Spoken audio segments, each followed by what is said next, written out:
مورې نور زبه مزدوري کومه مورې نور زبه مزدوري کومه د غریبای له پهلوان جوړېږم او مور شاعرای له معیاران راغلي مور شاعرای له معیاران راغلي ښکارېږي داسې ضمیر خان جوړېږم ضمیر خان ضمیر صاحب ته بلنه ورکوم چې راشي او خپل کلام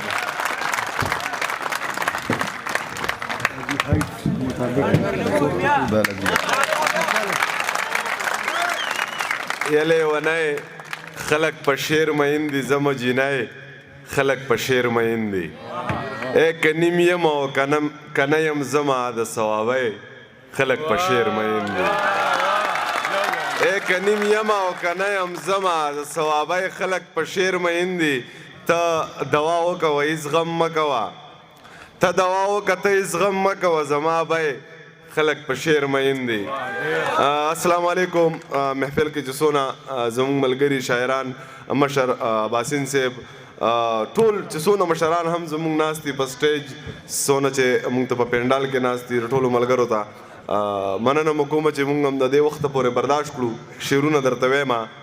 چې زمانه کې یو زر ځله نفرت وکړي سړی زه نه کوم که هر څومره بغاوت وکړي سړی رشته چې په اسمان مان خدای نه وي جوړه کړي یار نشته که هر څومره محبت وکړي سړی که سپین دی او که تور دی که غریب دی که مالدار دی پکار دی چې د هر سړي عزت وکړي سړی چې په څه ګناه راوتې ده د کوره پوښتنه جواب راکه زه غواړم که نه روره پوښتنه په څه ګناه راوتې ده د کوره پوښتنه جواب راکه زه غواړم که نه روره پښتنا زما شعر بے معیاره دی ادب ته نقصان دی خو په سټیج باندې به نه ګډېږي نوره پښتنا زما شعر بے معیاره دی ادب ته نقصان دی خو په سټیج باندې به نه ګډېږي نوره پښتنا د خودغرضه جپاکاره یریدلی یم ډېر خپل مطلب یې دی د یاره یریدلی یم که ټوک ډوډۍ خورم په بدل کې ټوپک راکوي د خان اجره کې د بیګاره یریدلی یم مور مې ویل تا خو د شپې په خوب کې چغې والې ما ویل راتلم بیګا په لاره یریدلی یم زما په سر خلکو ته مه وایه چې دا داسې دی زه ماشوموالي کې د پلاره یریدلی یم که زړه رضا شو پښتنه ژبه ګویا نه شوله د خپلې ژبې د انکاره یریدلی یم د اړ په سرو غارمو به ناستم د دیدن دپاره ضمیر د هغې انتظاره یریدلی یم محبوب جانه یو دوه شعره د درته ډالۍ وي چې زه د اور سوی یم د اور نه بغیر نه رغېږم زه مسافر یم د خپل کور نه بغیر نه رغېږم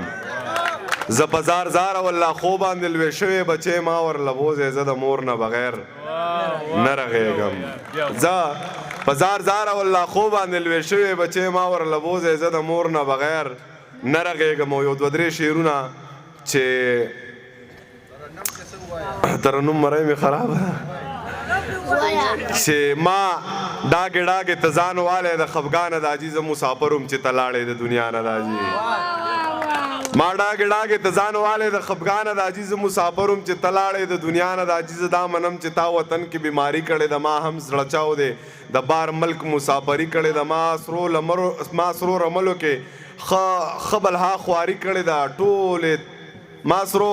رملو کې ښه بلها خواري کړې د قسم په خدای چې پټ مې تلی دی د ملا نه د حاجي زه مسافر وم چې ته لاړې د دنیا نه د حاجي زه مسافر وم چې ته لاړې د دنیا نه د حاجي دوه درې شعره خو زوړ غزل دی به درته ووایم دوه شعره نوي چې صبر کې ثواب دی انتظار کې میلاویږي نو څه درته د مینې نه انکار کې میلاویږي راځه رقیب راشه چې دوه درې ته درله واخلم ستا په شان سړي خو په بازار کې میلاویږي تودې تودې څپېړې دي د مخله مې رادرومي تودې تودې څپېړې په دې ښار کې میلاویږي چې د بل وطن د انتظاره د خدای وساته د مسافرو د ازاره د خدای وساته که د چا مور مړه وي الله دې جنتونه ورکړي مور زما د زړه د پاره د خدای وساته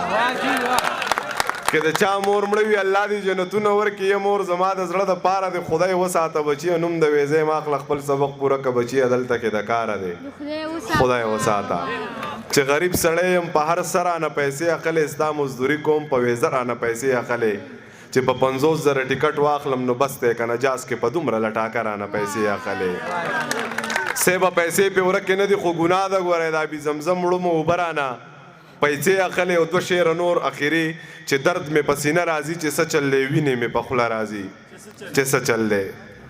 درد مې په سینه راځي چې څه چل دی وینې مې په خوله راځي چې څه چل دی هغه له دې چم نه واپس شوې ده هغه د دې چم نه واده شوې ده او خپل انګڼ ته نه راځي چې څه چل دی ژوند له پښتانه چرته کې را نغلل خو جنګ له پښتانه راځي چې څه چل دی مهرباني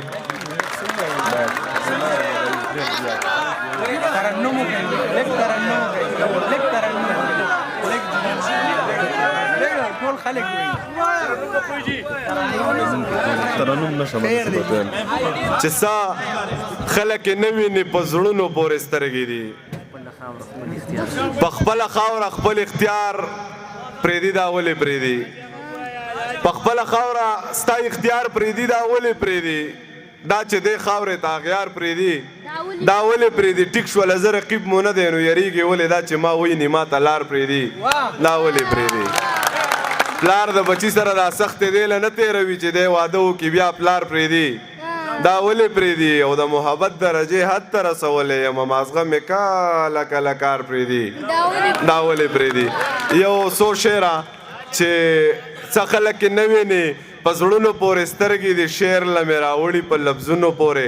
سترګې دي هغې ویل راځه خو ډېر ښکاره کلي ته مه راځه دلته له دې خلکو په سټونو پورې سترګې دي زه د شپې درغلی هم سهار کلی خبرو بیا ګرانې ستا د چم په دیوالونو پورې سترګې دي او سترګې که یې ولیدې زمانو بیا به هیڅ نه وي مړې بس یوازې ستا په روڼو پورې سترګې دي هغې ویل ضمیره تا ویلی دی ما واورېدو هغې ویل ضمیره په شعرونو پورې سترګې دي مهرباني